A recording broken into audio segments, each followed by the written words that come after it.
Dear friends, please welcome the Director of Accessibility at the National Endowment for the Arts, Beth Bienvenue. Hi, everyone. Welcome. Thank you all for coming and joining us for this important webinar, which is the accessibility requirements for state arts agency and regional arts organizations. We're so happy to have you here. This webinar is being presented live, and then it will be recorded and archived for those who cannot make it today.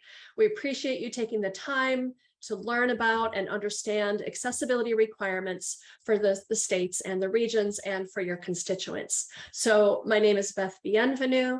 I'm the Accessibility Director at the National Endowment for the Arts. I am a white woman with shoulder-length brown hair, wearing a black shirt, which unfortunately fades into the background of my black background. So I'm a floating head with the NEA logo in the corner. I'll pass it over to my co-presenter, Catherine Hayward. Hello, everyone. Thank you for joining us. My name is Catherine Hayward. I use the pronouns she and her. I am the accessibility specialist at the National Endowment for the Arts. I have on a burgundy cap sleeve blouse that has a little bit of a black design interwoven. I have my naturally curly hair pulled back in a ponytail today and added a little makeup to make up for my pale features. And I will hand it back to Beth. Thank you. I'll just want to give a minute about the NEA Office of Accessibility.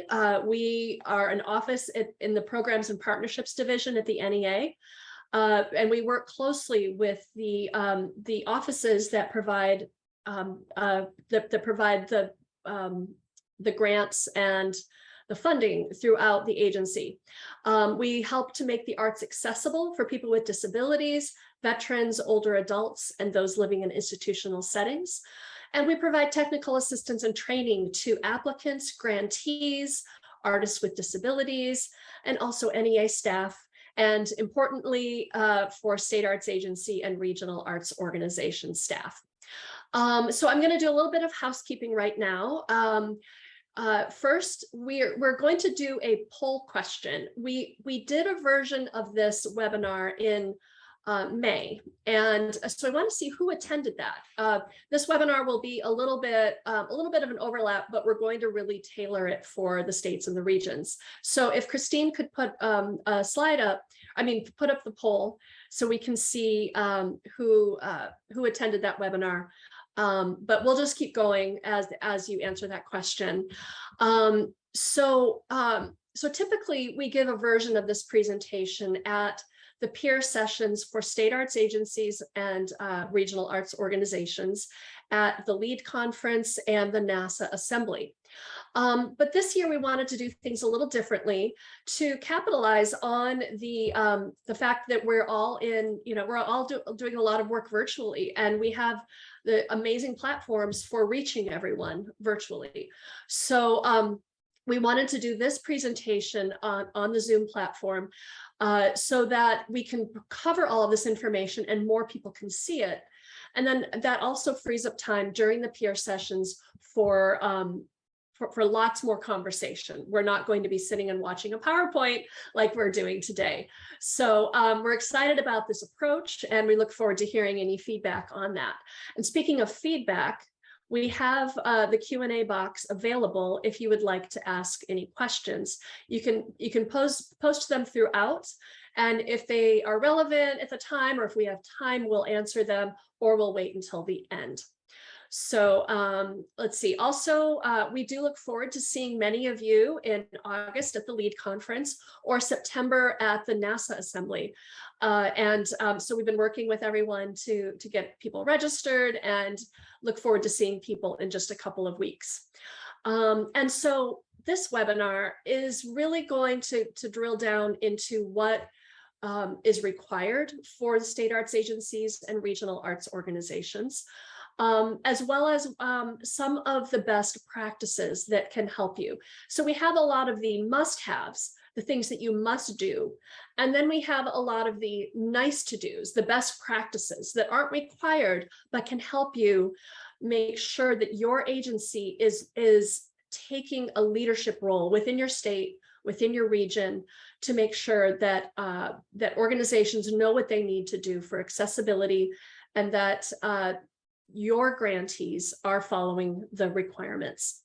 So we really want to empower you to be leaders within your states and your regions. So we'll move on and just quickly go over the agenda. We will cover a little bit about disability and communities. We'll talk about the laws and regulations around accessibility, the specific requirements for the states and regions as they differ a bit from other grantees, the accessibility coordinator role and activities that they can do, and then a little bit about accessibility and disability and your grant making process. And we have a bit more information that we'll share as well. We'll have time for questions, we hope. And then some of our goals are to clarify the accessibility requirements and the related laws, identify best practices, and share resources. So just a reminder to use the Q&A box, and I'm going to pass it over to Catherine, and a reminder for me and Catherine to slow down so that the interpreter and captioner can keep up with us, because we tend to go a bit fast. Yes, thank you, Beth. And thanks for the reminder. And thank you all for, I see that some of you have gone ahead and said hello in the chat, which is great. And just as a reminder, you can feel free to use the chat to say hello to each other. I will also be posting a few questions in there just for discussion through the chat to make it a little bit more interactive. But it would be useful to use the Q&A specifically for any questions you would like us to address throughout the presentation, or at the end, hopefully, if we have time. So before I move on, I just wanted to recognize that this slide has a set of 7 images of Black and white disability symbols. And the disability symbols can be an easy and quick way to convey the types of accommodations you offer, such as those for people with low vision or blindness. I'm going to be kind of going across each of these. Closed captioning, Braille, physical accessibility, sign language interpretation, audio description, or assistive listening devices. Next slide. Now, I wanted to set a little bit of a background of, why we talk about disability. And part of that is because, one of the more recent national surveys from 2019 estimated that there were 67.2 million, or 27% of adults in the United States that are living with disabilities. This makes people with disabilities the largest minority group in the United States.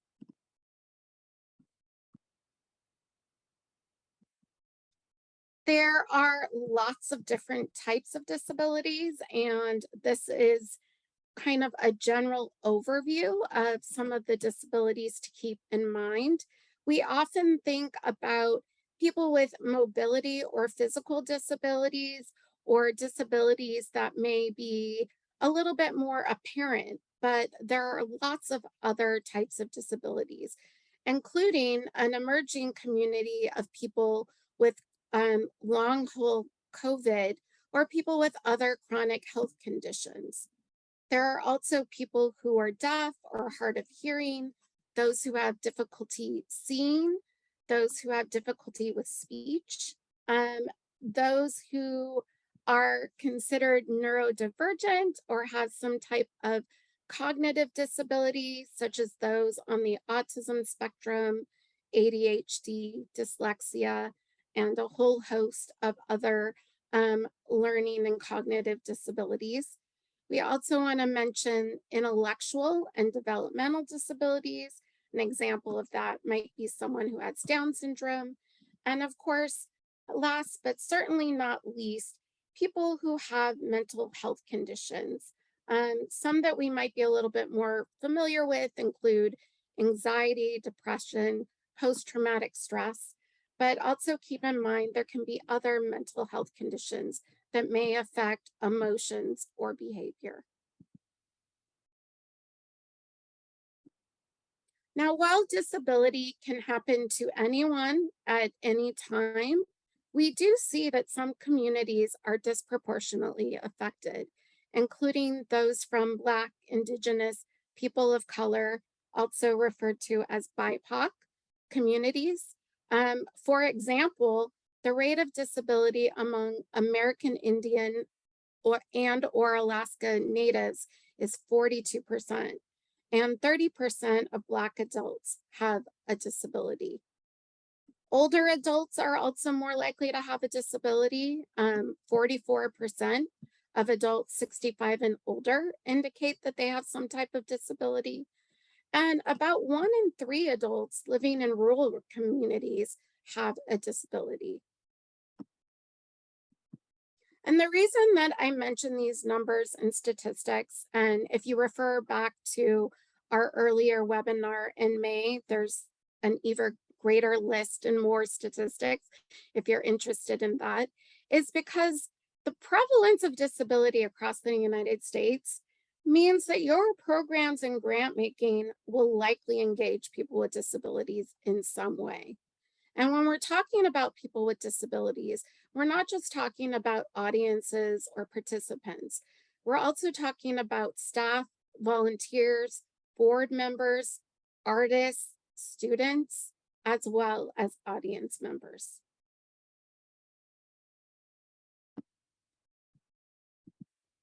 Disability is not, or accessibility for people with disabilities, it's not just a requirement. It is an asset to your organization. Being accessible helps you attract new audiences and keeps the ones you have as they experience disability, either something that they may have had lifelong or with age, illness, or injury. Ensuring that arts programs are accessible to people with disabilities is a crucial part of diversity, equity, and inclusion work, although it is not always acknowledged. Disability also provides a unique perspective in artistic creation.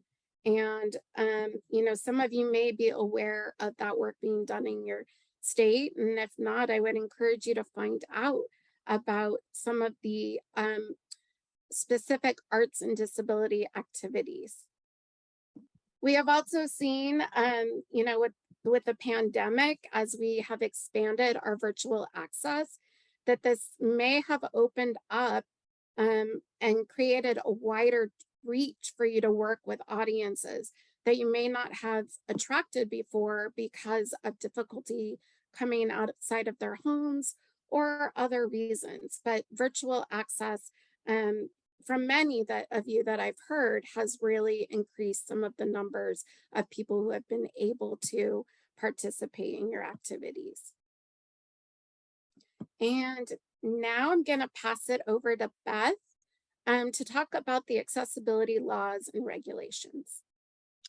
Thanks, Catherine. So, the information you provided was really important for understanding why it's important to open up your equity work, your inclusion work, to include people with disabilities and to make them a part of your organization and reach them in your grant making.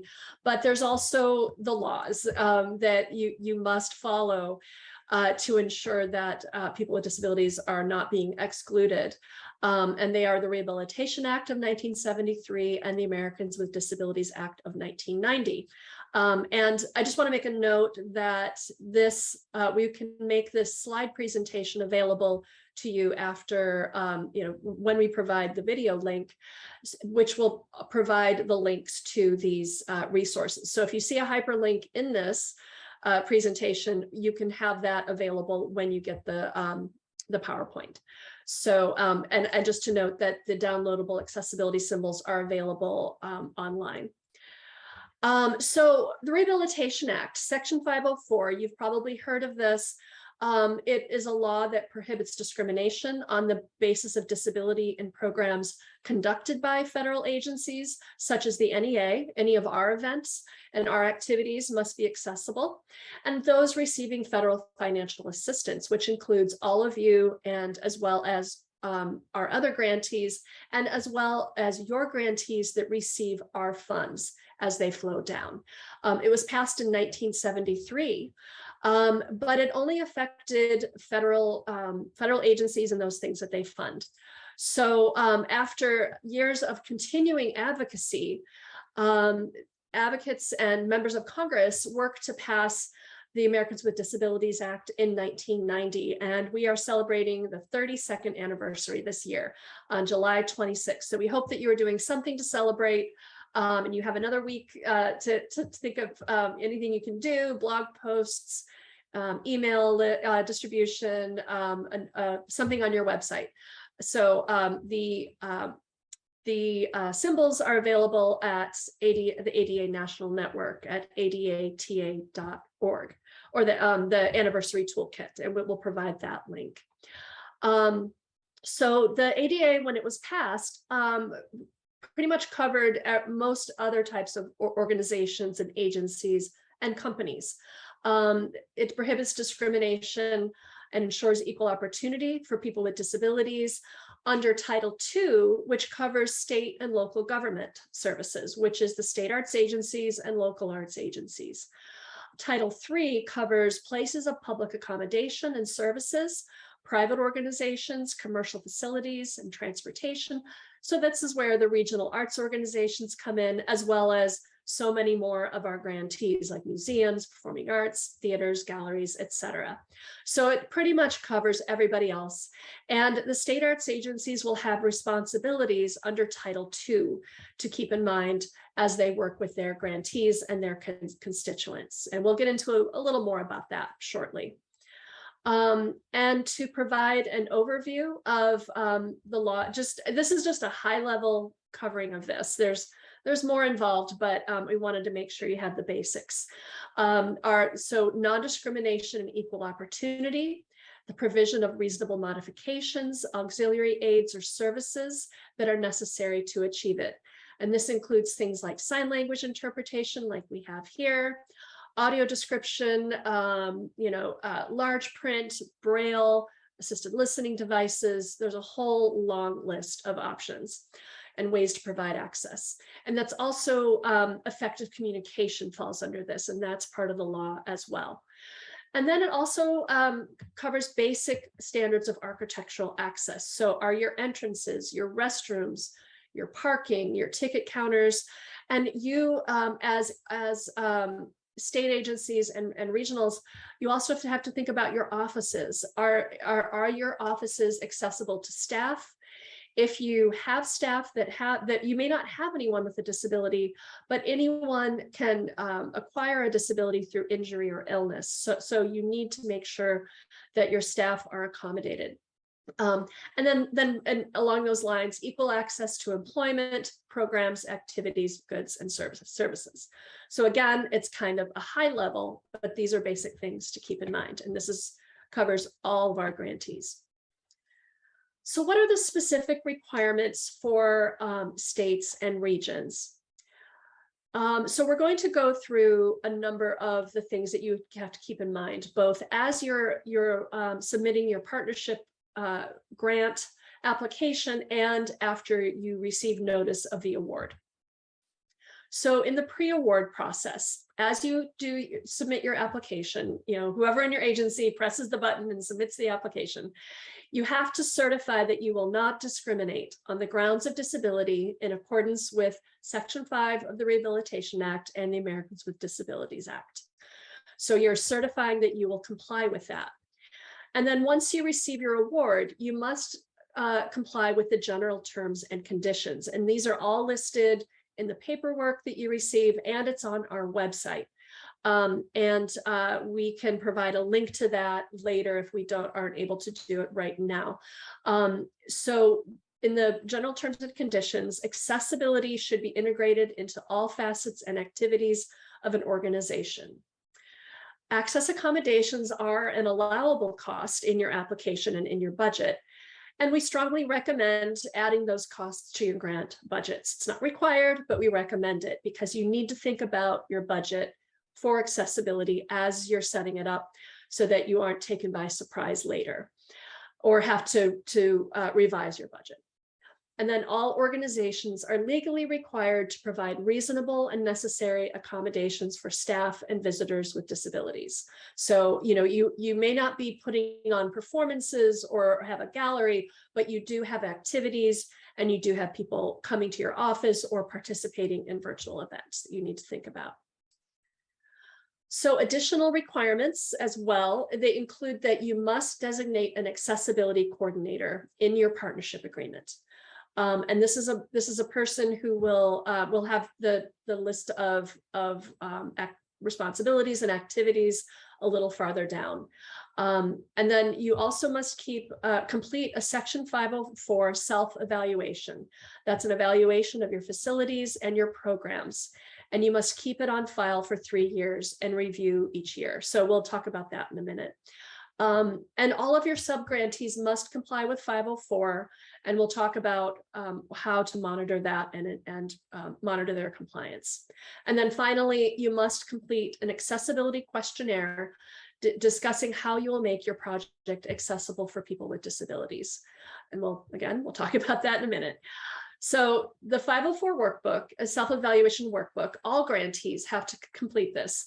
We have one that you can complete, but there are also other similar assessment tools available. Ours is a little bit out of date. We need to update it, but we are waiting from a green light from the US Department of Justice. We're waiting for them to update their regs, and then we can update our regs, and then we can update our workbook. So we acknowledge that it's out of date and a little hard to use, but it's still usable. We encourage you to, make notes in the margins, either in the PDF or if you print it out, to make note of anything that may not be relevant or you have to explain. So we need to complete that, keep it on file. I said in the previous slide that you need to review it every year, but you should update it, go through it, make any changes every 3 years. You do not need to submit it to the NEA, but you need to provide it to the NEA or the public if requested. So make sure you know where it is, make sure it's completed. It can be print, it can be electronic. And failure to have the 504 self-assessment on file is a common audit finding. So it's really important that you have that completed. It's something your accessibility coordinator can do in partnership with others in your agency or your organization. And finally, in the general terms and conditions for state arts agencies, and this is from the State Arts Agency general terms and conditions, but the regional ones are similar. The federal requirement associated with the Arts Endowment Award also flow down to subrecipients of federal funds. You must provide them with information regarding NEA policy requirements that are applicable to all federal awards.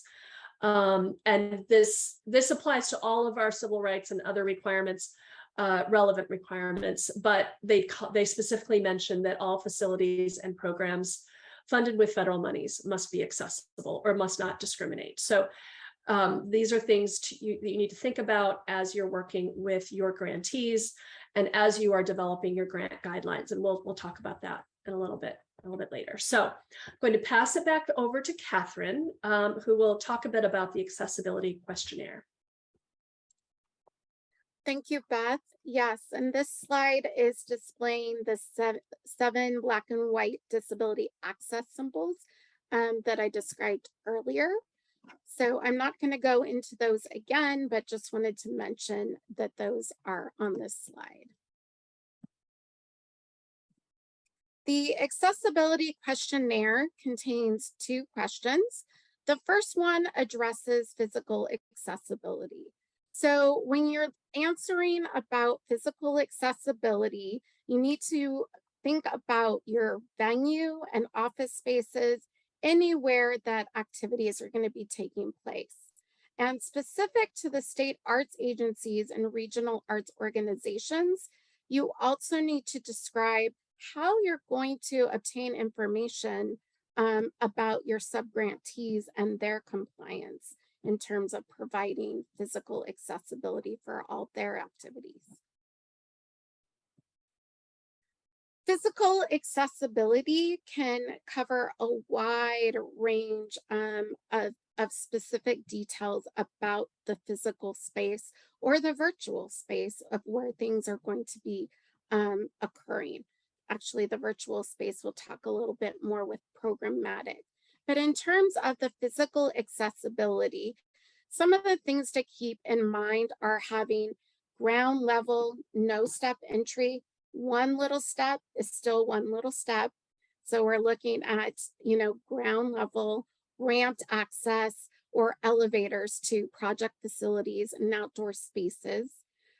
It's also important to think about the accessibility of restrooms and water fountains, particularly for people who may be using wheelchairs or mobility scooters or other mobility aids.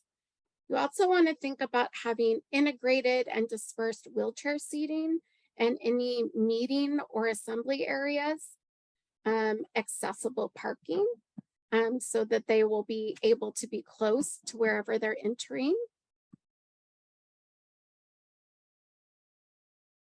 And additionally, we've got a little bit of a list here, but again, this is not necessarily completely exhaustive, but other ways of ensuring that your facilities are accessible are having directional signage for the accessible entrances or paths or ways that someone would be able to find the accessible entrance, having a wheelchair accessible box office, stage and backstage, meeting and dressing rooms.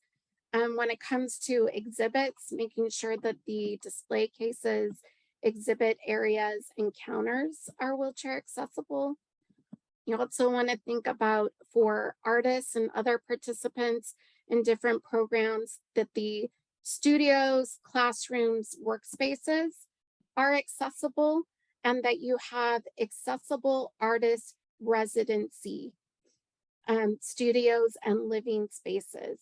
And I want to make a specific note around having the accessible residency experience. So this means that the living spaces, as well as any sort of meeting areas, that all of that needs to be something that an artist participating would be able to fully be involved with. And so it's not, a particular example is an artist with a disability cannot be put in a hotel if, like, all the other artists are in another communal space. So a resident artist with a disability needs to have the same opportunity to develop their relationships and network and learn from their fellow artists during both the, the structured and unstructured time. You also want to think about your staff and the physical accessibility for your staff members. So this includes thinking about, are your offices and other parts of your facility accessible to staff, including spaces and historic buildings? Do you offer remote work or hybrid work arrangements for employees? And, even if this is not something that is being requested at this time, do you have a plan for accommodating employees who maybe acquire disabilities due to injury or illness? And, we're seeing this particularly as we are still in the pandemic. So to be sure that we have some sort of arrangements to accommodate any employee that may at some point need a physically accessible space. And with that, I'm going to pass it back to Beth to talk about the programmatic aspects of the accessibility questionnaire. Thanks, Catherine. Yes, the second question you have to answer is program access. How will you to address the programmatic accessibility of your own initiatives and activities? accommodations for employees, and how you will obtain information about your sub-grantees' compliance. And as Catherine said, these are not an exhaustive list. These are not everything that you can or should do. These are just examples, but they're here for you to think about and just provide examples of what you can provide. So they can include alternative formats of print materials, such as large print or braille, sign language interpretation, assisted listening devices, which are important in like auditorium settings or classrooms, captioning, which can be open or closed, or real-time carts that like we're right now providing real-time captioning, but also captioning of video, either open or closed. Transcription of podcasts and other audio recordings can be really useful as well. Providing audio or visual description. So audio description for video, audio description done live or done for live events such as theater or dance. And then visual description of, like we described ourselves at the beginning of this webinar, so that people with vision disabilities will have an idea of what we look like. You can also have visual description of images, like in an online gallery. Those types of things are important to help ensure that people with vision disabilities can access information. And then also tactile opportunities, such as museums having tactile objects that people can use to get a sense of what a sculpture or other 3D type of object might look like. Also having tactile tours of the props and the sets on a stage, or even the costumes. So these are really great ways of providing access. Some more examples include accessible electronic materials and websites.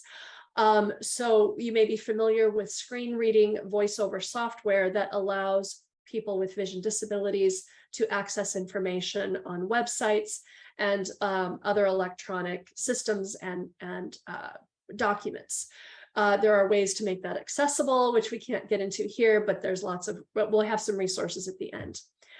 Another example is using plain language, and it can be at the 3rd to 5th grade level. That's typically, the level that's recommended, but making sure that using language that is easily understood is important. Sensory-friendly performing for people, sensory-friendly programming for people who might have sensitivity to light, noise, strobes, etc. It can be, an added performance. It could be having sensory friendly spaces in your facility where people can go. Different types of things. It may be less relevant for your work, but it might be something that your grantees might consider doing. Scheduling times for breaks. If you have a long virtual event, it's important to have a break from screens, and especially as well live events. So having times for break so people can take care of their physical needs throughout your activity. As I said, quiet hours and spaces. And then social stories, which are pre-visit materials that help people, helps reduce the anxiety of not knowing what they're going to encounter when they go to your event, when they go to your space. You can make that available on your website. They're often used for people who are on the autism spectrum, and it can be very helpful. And just back to electronic accessibility, websites. It can also be virtual events, film, video, and podcast. So electronic accessibility can include making sure that your website can be navigated through the keyboard instead of a mouse. Having alternative text for images. You can add an alt tag to an image if you go into the formatting, that the screen reader will read it aloud. Offering accessible fonts and that are easy to read, that there's a high color contrast. So having light text on a light background can be really difficult. Not relying on color to provide information, because some people who cannot see certain colors, won't know the difference between red and green unless it's also in the text. And then making sure that there's captions for video and film or transcriptions, ASL interpretation, which can be embedded into video. It can be provided as a separate video. Those are always great options. And then providing audio and visual descriptions. So I'm kind of overlapping things. This can be for virtual events, film, video, etc. But they're all great ways of providing accessibility to virtual and other types of electronic media. And just finally, I just want to remind you that in your question, we're still talking about the accessibility questionnaire, but these are all best practices. But in the questionnaire response, be sure to address how you will obtain information about your sub-grantees' compliance. So whether, we'll get into that in a bit, but there are different ways that you can collect that information. And then I will pass it back over to Catherine. Just a reminder, if you have questions, put them in the Q&A box. Now I'm going to talk a little bit about the accessibility coordinator role and some ideas for activities. Each state arts agency and regional arts organization must appoint a staff member to serve as its accessibility coordinator. And I think many of you probably know that because you are on this call. This is in connection with Section 504. The NEA's general terms and conditions require that a responsible official be designated to coordinate the recipient's efforts in connection with Section 504. And there are also requirements for an ADA coordinator under ADA's Title II for state and local governments. The accessibility coordinator serves as a point of contact for arranging accommodations and also kind of leads the agency and is a resource for staff and the community around accessibility. And although the accessibility coordinator is the designated facilitator for access, accessibility must be everyone's responsibility to be truly inclusive and effective.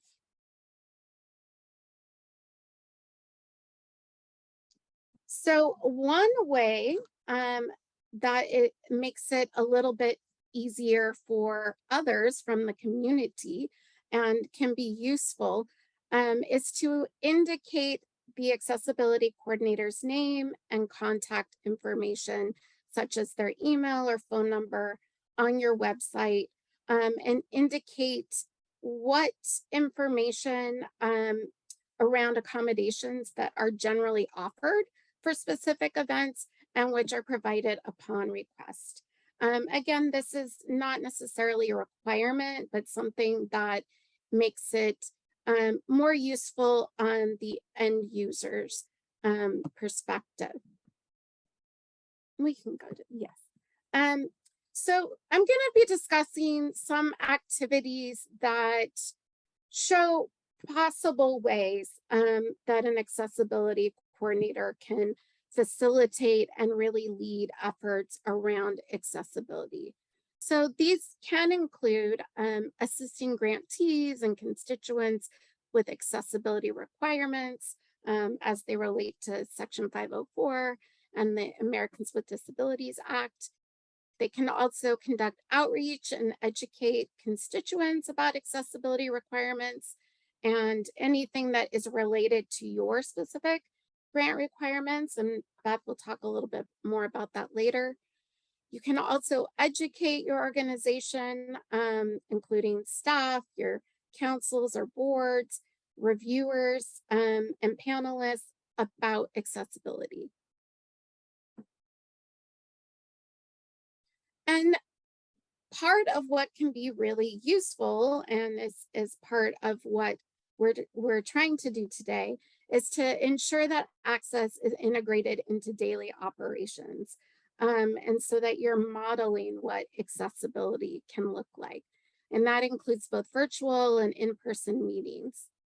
Some other activities that can be useful in helping guide your accessibility goals and access plan are to establish an access advisory committee, to develop and implement a grievance procedure, and to plan for potential costs or include in the budget anything that may have a cost associated with it around accessibility.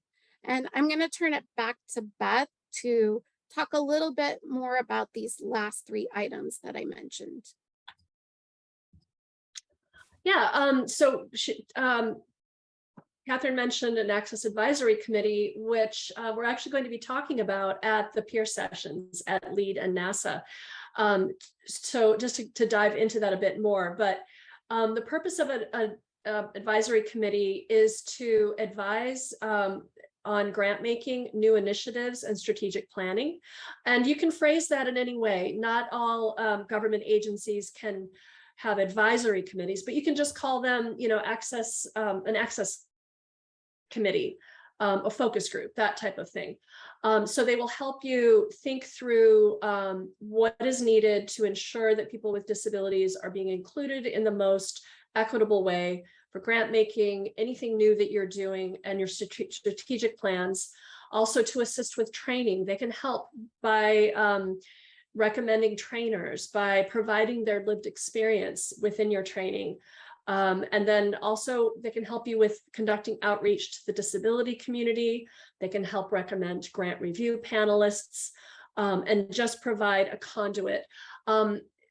It's also important to make sure that you have a representation from across disability communities, people with vision and hearing disabilities, people with different mobility and disabilities and health conditions, people from the neurodiverse community. It's really important to make sure that you have that broad spectrum so that you have input from different perspectives. You can meet in person, you can meet virtually, and I also say meet up one-on-one. This could just be a list of people that you can reach out to and tap when you want to get some feedback. But we also recommend offering financial compensation for their time and also their travel if they are meeting in person. So we'll talk a bit more about that when we meet with you guys one-on-one or in person in Raleigh and Kansas City. So the next topic is the grievance procedures. As a state agency and even with the regionals, especially you since you are re-granting, having a grievance procedure for people who have concerns or complaints about the organizations that you fund or about the work that you are doing. But you should check with your state to see if there are any required procedures or policies that you should be following. But we really recommend that you have that in place. And we have some examples from the New Mexico Arts Council and from the New England Foundation for the Arts. And then the ADA resource website has a best practices toolkit for state and local governments that I think would be useful for anyone to take a look at. And we'll have those links available. And then finally, it's really important that, as we mentioned, to budget for accessibility from the start. Think about it when you are developing your application. Accessibility costs may be included in your NEA partnership grant budget, but it's not required. We encourage you to price vendor options ahead of time and follow your state's procurement process for that. And then also consider cost-effective and DIY options. There are many automated captioning tools within like social media. They can provide auto suggestions for virtual or for visual descriptions and also for captioning for video. So just think about the budget and what you're able to do and make sure that you know in advance what you plan to do. And I will turn it over to Catherine. We're going to talk a bit. Oh, wait, no, it's still me.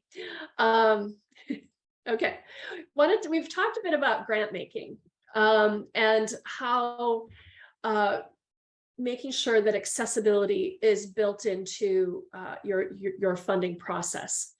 And this can be one option is providing funding opportunities.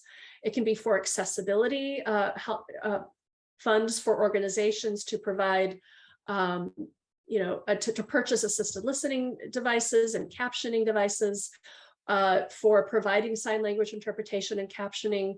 You can provide funding opportunities for artists with disabilities. It could be special grants, it could be within your normal grant making. And then a number of states offer mini grants for accessibility. These can be reimbursement grants that can be submitted anytime throughout the year. So it's up to you, but just things to consider as you consider your grant making, any new initiatives, things like that. Also, it's important to include an accessibility statement or requirements in your guidelines, so that your applicants are prompted to think about accessibility as they develop their grant applications. And also to, you could require them to answer a question about how they will make their project accessible. And then another really important thing to think about is your grant application portal accessible to people using screen reading software? As you are revamping your application portal, as you are developing new ones, please make sure that you are working with vendors that know what it means to make an accessible platform, an accessible application tool, accessible websites. Make sure that's in your RFP for the contract. It's really important to make sure that people using screen reading software are able to access it. And like I said, these are not requirements from us. These are things to think about. So your requirements for applications and grantees may include a question in the application. It could be a checklist either in the application or after they receive notice of the award. Some states require accessibility plans, transition plans from their grantees. You can also put a line item in the budget to say, what to help them think about what they might be doing for accessibility, and encourage them to or require them to answer that question. And finally, the panel process, making sure that your panel and grant review process is accessible, and including people with disabilities on your grant panels. We encourage you to come up with a list of potential panelists as you work in your community and you come across artists or arts administrators or others who would make great panelists and have disabilities. And then make sure that you are providing access accommodations for them. We give a sample quote you can put in your outreach email or invitation. For accessibility accommodations, please let us know by this date so we can have sufficient time to make arrangements, and give yourself time. Price the accommodations in advance so you'll know what that will cost and how quickly, get the turnaround time. How quickly can you book sign language interpreters or captions, or someone who can help them read the applications out loud, things like that. And we'll talk a bit about this also at the peer sessions at LEAD and NASA. And then some state arts agencies and regional arts organizations have criteria for disability inclusion in their grant applications, including South Arts in Minnesota. That can be a really important way of allowing your panelists to evaluate their disability inclusion, their accessibility in the application. So those are just some examples and of ways to make your grant making process more inclusive and equitable for people with disabilities, and establish yourselves as leaders within your state or region.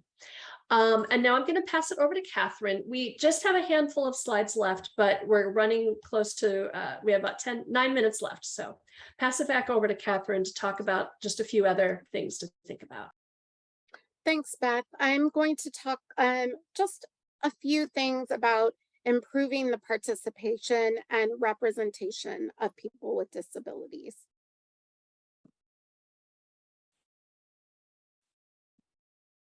There we go. Some of you may be familiar or maybe not, but there are several models around disability. Two of the ones that are talked about the most are the medical and social model.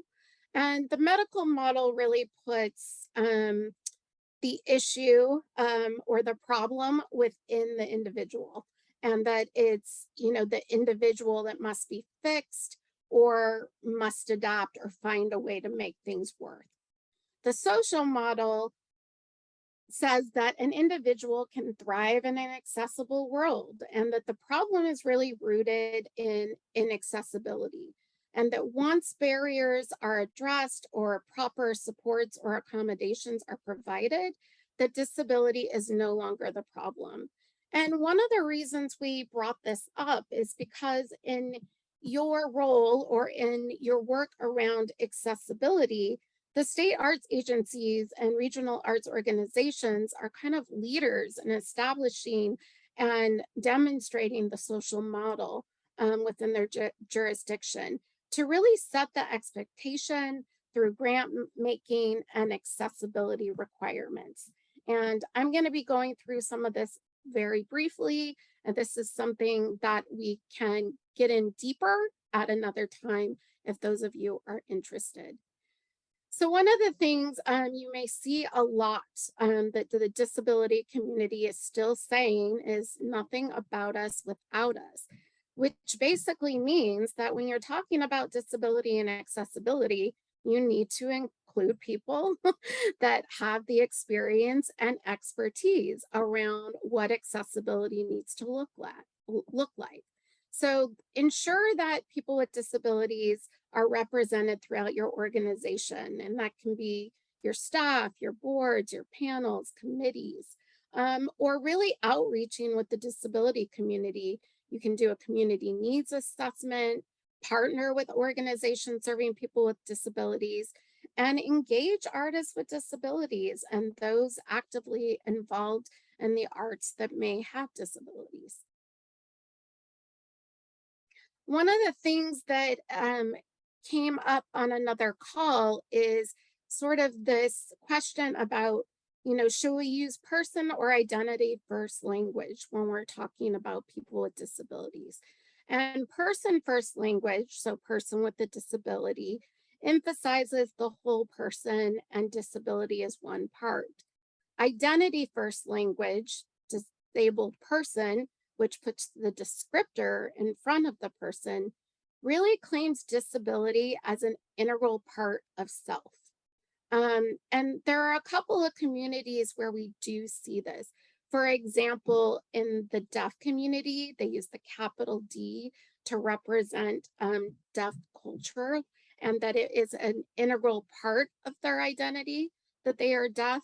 It's also seen with a lot of autistic self-advocates that is their preference to be described as autistic. Now, when you want to defer to the person on how they choose to self-identify, but if you're not sure, person first language works, or you can use both. But whatever you're using, it is useful to sort of explain, particularly with identity first language and individuals that may not be as familiar with identity first language, why you're describing people with disabilities in that way. Some of the ways that you can welcome people with disabilities are through having an accessibility statement or resources. Again, modeling accessibility, such as captioning videos or having alt text for images, and really promoting event accessibility, as well as contact information and the process for requesting accommodations, and training staff and getting them to also share this mission around accessibility. An accessibility statement is an simple but important way of really demonstrating commitment towards accessibility and welcoming people with disabilities.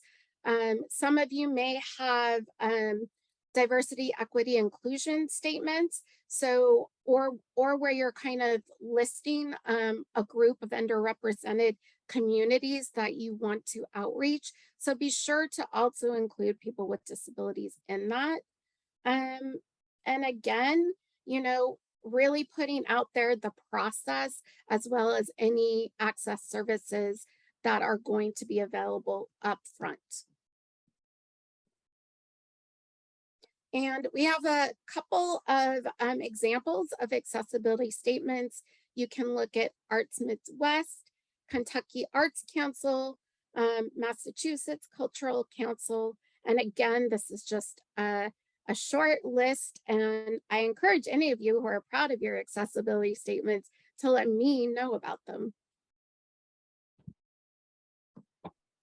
Okay. And now I'm going to hand it back to Beth for the last bit. Yeah, we just have a couple minutes left and we have some resources to share. I don't see any questions in the Q&A box. I answered one in the chat. This is being recorded and will be provided, and so will the PowerPoint and these links. So some resources. These are the community partners and collaborators that you can tap into and connect with. Arts and disability organizations. There are a number of them across the country, including former VSA affiliates that are all doing great work.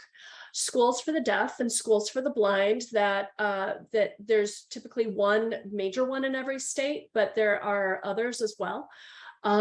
Centers for Independent Living, which are wonderful organizations that help people throughout your community live independently and gain access to resources. So they're great organizations to tap into. Disability organizations that often have local chapters or state chapters, such as the National Federation of the Blind, Easter Seals, etc. And then there are check with your state government colleagues. There might be assistive technology state partners. There are also state disability services offices that you can tap into. We also have an accessibility coordinator handbook that goes over all of this. And we're looking for best practices to insert throughout. So make sure Catherine knows about that. It provides a lot of the links and examples from the field. We also have a Dropbox on the Box platform. It's an NEA site where a lot of these examples from all of you across the country. So let us know if you need access to that. We will send out information soon about that, and send us any best practices you want to include. So I'm not going to go through all of these because we're right at the time, but there are a number of resources for the accessibility coordinator role, general accessibility resources, and I want to point out the ADA National Network, adata.org. And there are 10 of these around the country, and there's one for 10 different regions that you can connect with, and they're very helpful and provide a lot of great resources. And then some links to for virtual and electronic accessibility. We will send out the PowerPoint, but we also might develop a list of all of these resources, send them to everyone that was on this webinar, and make it available with the video. So our contact information, you can access either of us directly or the Office of Accessibility. So we're right at time, and anything in the chat, just some great examples, and we can provide some information on those as well. So thank you all. And we appreciate your time and your attention to this important topic. And we look forward to seeing you all soon.